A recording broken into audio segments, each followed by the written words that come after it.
All right, so let's install PyCharm onto our computer by typing it into our browser.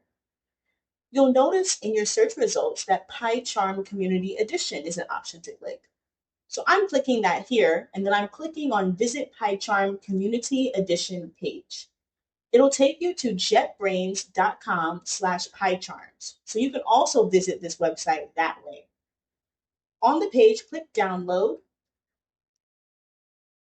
Once you're there, you'll see an option to download PyCharm Community Edition, which is the free version of this IDE.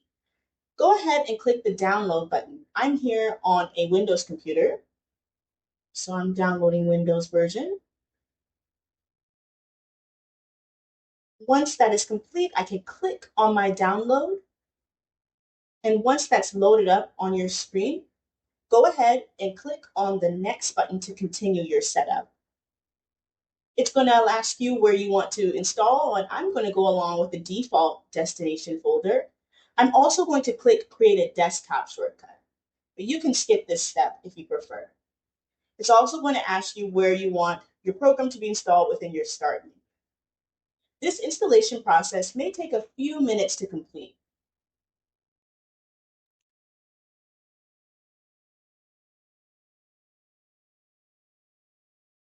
But once it's done, you can go ahead and click the Finish button.